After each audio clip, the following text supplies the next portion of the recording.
15 సంవత్సరాల అనుభవం ఆంధ్ర, తెలంగాణ, కర్ణాటక, తమిళనాడులో లక్షల మంది నమ్మకమైన కస్టమర్ల సంతోషాలకు నిలయమైన మీ నివాసానికి అందమైన చిరునామా. గత కొన్ని రోజుల నుంచి ప్రతి ఒక్కరిని ఒక అంశం కలిచివేస్తోంది. సినిమా ఇండస్ట్రీనే కాదు, యావత్ ప్రపంచాన్ని కూడా. కోటా శ్రీనివాసరావు గారి మరణం ప్రతి ఒక్కరి ఇంట్లో బాధను కలిగిస్తోంది. కోటా శ్రీనివాసరావు అనగానే వెంటనే వినిపించేది బాబు మోహన్ గారి పేరే. ఒక్కరి పేరు కాదు, ఇద్దరి పేర్లు వినిపిస్తూ ఉంటాయి. ఇండస్ట్రీలో వారిద్దరి జర్నీ ఒక్క మాటతో చెప్పేది కాదు. ఆయనతో ఉన్నటువంటి అనుబంధాన్ని మరొకసారి మనతో గుర్తు చేసుకోవడానికి బాబు మోహన్ గారు ఉన్నారు. ఒకసారి మాట్లాడదాం. నమస్కారం అంకిల్. ఇలా కలవడం కొంచెం కష్టంగానే ఉంది, కానీ అలాంటి మహోన్నత వ్యక్తిని, సినిమా ఇండస్ట్రీకి ఎన్నో సక్సెస్లు అందించిన ఒక వ్యక్తిని స్మరించుకుంటూ, గుర్తు చేసుకుంటూ, మాలాంటి జనరేషన్స్ కూడా ఆయన విలువ తెలుసుకునే ప్రయత్నం చేసే దిశగా ఈరోజు మళ్ళీ మిమ్మల్ని కలుసుకున్నాను. ఫస్ట్ ఆఫ్ ఆల్, కోటా గారు లేరు అనే వార్త ప్రతి ఒక్కరిని కలిచివేస్తోంది. నమ్మబుద్ధి కూడా కావట్లేదు. వస్తుందే కలొచ్చి ఉంటుంది అనుకుంటున్నా నేనైతే. అసలు అట్టెట్లా మాట్లాడుకున్నాం, నిన్నే మాట్లాడుకున్నాం కదా. తెల్లవారేసరికి ఎట్లా చనిపోతారు, అట్లా ఏదో రకరకాలుగా కళ్ళతో చూసినా కూడా నాకే నమ్మశక్యంగా లేదు. ఆయన్ని ప్రేమించే వాళ్ళు లక్షల్లో కోట్లలో ఉంటారు కదా, మొత్తం అన్ని దేశాల్లో ఉన్న తెలుగు వాళ్ళు. పక్క రాష్ట్రం అన్న నేటు పక్క రాష్ట్రమే, విజయవాడ దగ్గర ఒక విలేజ్. అసలు ఆయన లేరు అని విన్నప్పుడు చాలా మందికి ఆయనకేమైంది అని తెలుసుకోవాలని ఒక చిన్న సందేహం కలిగింది. తరువాత ఒక్కొక్కరిగా అప్పటి తరం హీరోల నుంచి ఇప్పటి తరం హీరోల వరకు ఆయన్ని చూడడానికి వచ్చారు. అది ఇంకా చాలామందిని ఉత్తేజపరిచింది. ఎందుకంటే అప్పటి యాక్టర్ని గుర్తు చేసుకుంటూ వాళ్ళ యొక్క క్షణాన్ని ఆయనతో మరొకసారి నెమరు వేసుకునే ప్రయత్నం చేశారు. చిరంజీవి గారి దగ్గర నుంచి ఎన్టీఆర్ గారి వరకు కూడా. మీరేం చెప్తారు సార్? అంత ప్రేమ సంపాదించుకున్నారు ఆయన నటుడుగా. అది ఆ ప్రేమ అంతమంది వచ్చారని అంటే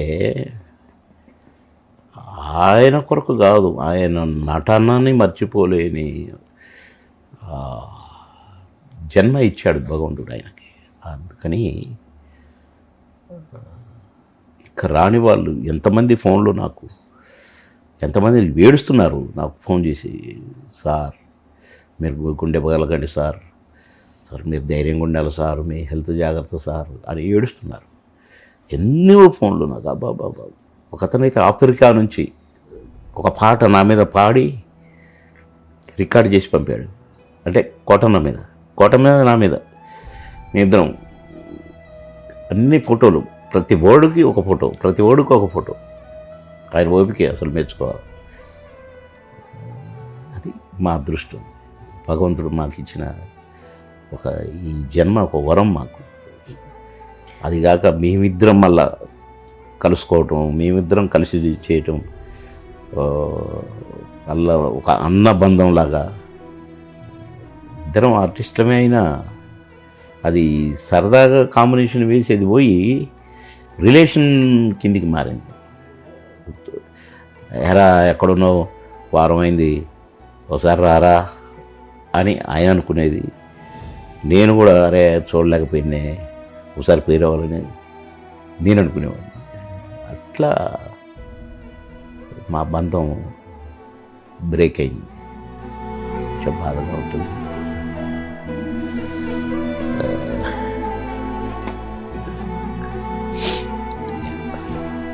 కోటా శ్రీనివాసరావు అనగానే వెంటనే బాబు మోహన్ అంటుంటారు కదా, ఇండస్ట్రీలో కావచ్చు, బయట కావచ్చు, కుటుంబంలో కావచ్చు. ఒక తల్లి కుటుంబంలో కూడా అందరూ అంటుంటారు, ఒక తల్లికి పుట్టిన బిడ్డలే ఈ రోజుల్లో కలిసి ఉంటున్నారో లేదో గ్యారంటీ లేదు. మనం చూస్తున్నాం చాలా బంధాలని, బంధుత్వాలని. అలాంటిది సో ఒక తల్లి కడుపున పుట్టకపోయినా కూడా 40 సంవత్సరాలకు పైగా జర్నీ ఉండింది, ఎన్నో సినిమాలు కలిసి చేశారు. ఒక్కసారిగా అలాంటి వ్యక్తి లేడు, అతని మాట వినలేను, అతన్ని రేపటి నుంచి నేను చూడలేను, కలవలేను అన్నప్పుడు మనసు చలించిపోతుంది. చాలా చాలా ఆగట్లా దుఃఖం. ఇప్పుడు కంట్రోల్ చేస్తున్నాం. కన్నీళ్ళు రాకుండా కంట్రోల్ చేస్తున్నా.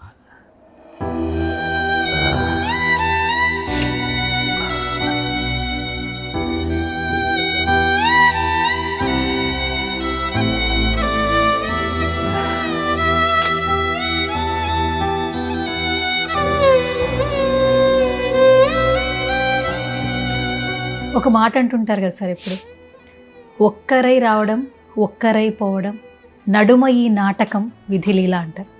అంతే మరి నాటకమే. నిన్న నాతో మాట్లాడి నిన్న సాయంత్రం అనుకోండి చీకటి అయింది, తెల్లవారేసరికి లేడుగా, నాటకం కాదు మరి. కానీ పాపం అన్న, నేను ఆయన కాలుకు దెబ్బ తగిలిన తర్వాత బాత్రూంలో పడిపోయి కొంచెం ఈ కాలుకు నొప్పి ఉండే, ఆ నొప్పి ఉన్న కాలుకే మళ్ళీ దెబ్బ తగలటం, పడిపోవటం. ఆయన ఎట్లా బేరు చేసిండో, నడవలేడు, కూర్చోలేడు, నిలబడలేడు. ఎవరైనా పట్టుకుంటేనే అది కూడా మొత్తం బరువు మోసి పట్టుకోవాలి ఆయన. ఇట్లా పట్టుకొని లేపి నిలబెడితే ఇట్లా నిలబడతాడు. నడిపించడం, ఫోర్స్ఫుల్గా నడిపించడం. అట్లా 2 సంవత్సరాలు 3 సంవత్సరాల నుంచి తమాషానా. కానీ నాకు అనిపించిందండి, పుట్టడం చచ్చటం మామూలే. అది దేవుడు పుట్టిస్తాడు, ఆ టైం ప్రకారంగా ఎప్పుడు అంటే స్విచ్ ఆఫ్ అంటాడు. చలో, ఆ స్విచ్ ఆఫ్ అన్నప్పుడు ఎట్టున్నాడు అట్లా చనిపోవడమే. కానీ కాటన్ మాత్రం అంత ఇబ్బందులు జరిగినా, ఆయన అనారోగ్యంగా పాపం ఆ కాళ్ళ నొప్పులతో దాంతో ఉన్నా ఇంకా కొన్ని రోజులైతే, ఇప్పుడు కొందరు మంచాలలోనే పాసుకెళ్ళటం, ఇవన్నీ చాకరీ చేయించుకొని కన్న కొడుకులు కూతురులే అసహించుకుంటేట్టుగా ఏ అమ్మ ఇంకెప్పుడు పోతాడు రైడు అని ఆ స్టేజ్ ఇయ్యలేదు దేవుడు. కొన్ని రోజులు బాధపడ్డాడు, పడుకున్నాడు, వెళ్ళిపోయింది. ఇబ్బంది పడలే, హాస్పిటల్లో పడుకొని సూర్యులెక్కించుకొని చాకరీ చేయించుకొని. కనుక ఈ విషయంలో మళ్ళీ భగవంతుడికి ధన్యవాదాలు. పాపం అన్నని ఆ గోస, ఆ స్ట్రగులు, పాపం ఇబ్బంది పడినేలే దేవుడు పెట్టాడు ఉన్నప్పుడు. కానీ ఎవరు అసహించుకునేలాగా కానీ ఇంటిల్లిపాది ఆ దశ ఎవరికి రాకూడదండి. కొడుకులు కూతుర్లతో చాకరీ చేయించుకొని, అసహించుకొని, చేదరించుకొని, ఆ రోజు మాత్రం నేనైతే భగవంతుని కోరుకుంటాను, నాకు అలాంటి రోజు వద్దు దేవుడా, వద్దు. కోటం నెట్లయితే పడుకుని టక్కున చెలో అన్నాడు. అలాంటి చావు నాకు ఇవ్వాలని కోరుకుంటున్నాను. కోటం నన్ను అడుగుతా, దేవునికి చెప్పు నీలాగనే నన్ను కూడా తీసుకోమని.